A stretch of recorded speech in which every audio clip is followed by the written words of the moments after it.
welcome to episode 191 of Manage the Wilds. I'm your host, Nick Manson. Today I was out looking for a moose. A guy on my boys' soccer team has a once in a lifetime moose tag here in Utah, and so while I'm out looking at deer and elk, I told him I would see what I could find. So I went to an area that I normally don't go because it's not real heavily populated with deer and elk. But I'm trying to help him out. So I made my way there this morning, and I came across something that just made me laugh. The archery hunt is going on currently in the state of Utah, and there are three types of hunters that you normally see. You see the dudes on their side-by-sides who are just creeping along. They never get out of their vehicle. They're just creeping along looking for animals. They see one, and then they're like, nah, too far away. That's too much effort. I'm just happy I got a tag so I can complain about it next year. And I saw a lot of those dudes today. They were driving around in their side-by-sides with their bows across their laps. I don't get it. You got to get out, people. Just go find a tree stand. Maybe that'd be more your style, but they didn't. They were hogging up the roadways, just driving slow. Good for them. If they want to get out and they want to keep donating to wildlife, more power to you. The second one, though, really drives me bonkers. This dude had a bow sling on. He was on a CRF. I don't know what was it? A CRF 2. No, it was a CRF 450, and he was just flying. Like, I don't even think his tires were hitting the ground because he was going so dang fast. How are you supposed to find any animals if you're driving 40 miles an hour down a dirt road? I kept waiting every time I came around a bend. I kept waiting to find him piled up in sagebrush somewhere, but I never did. So that's the second type of hunter. And then the third type of hunter, you never see him. Those are the guys that are always harvesting animals because they're out in the field. They're getting away from the roads. They're hiking. They're putting in miles. I went to this area this morning.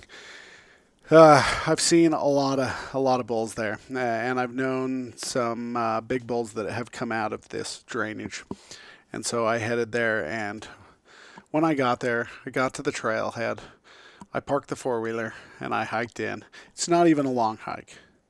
I mean, depending on, like, I'm a fat person, and it wasn't a long hike for me, but nobody's there. And there's deer and elk. I run into deer and elk. There was bucks, there was bulls, and there was no hunters because the hunters are still driving down the road. Just like grouse hunting, you've got to know the habitat that the species you're going after. You have to know where they live.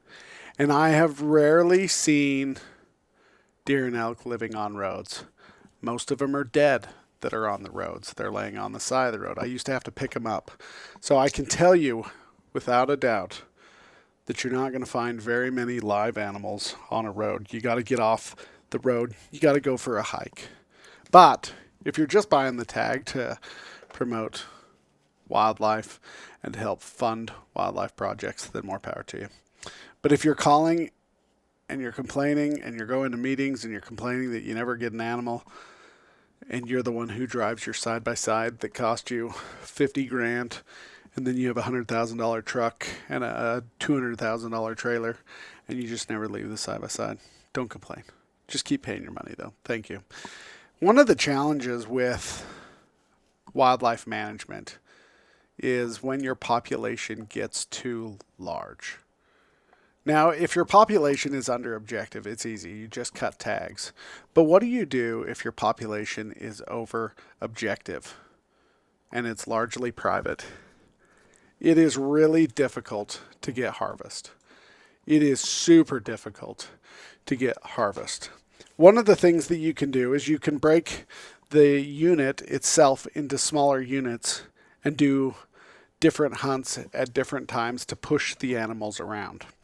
Smaller hunts, like a 2-week hunt on one side of the unit, will push animals into another unit where maybe they will be more accessible, or it'll push it across the unit and then you do a hunt over there. Utah, Idaho, and Nevada all share a border, and they all have elk. And a lot of the elk are coming out of Idaho and they're getting pushed into Utah and then as well as Nevada.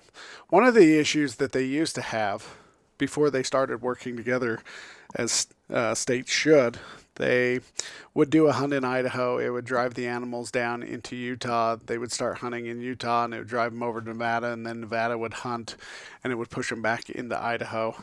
And they weren't ever getting any of the harvest that they needed, and they kept having more and more depredation problems. And so they started working together and they hunted all at the same time to bring the population down.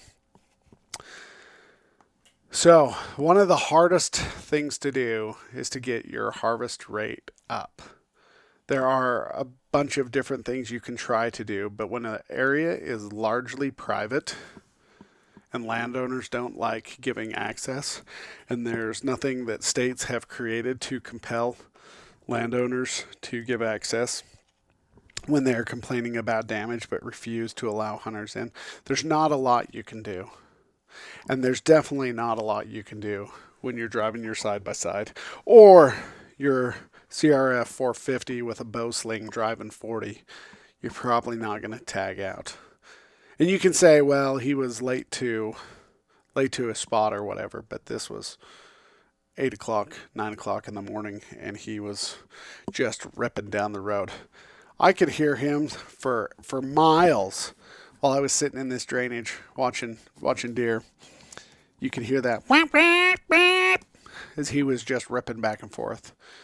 He'll probably go back home and tell his buddy he put a stock on a good one, but just couldn't close the deal. He definitely burned some fuel though. All right, you guys, have a great day. Stay wild.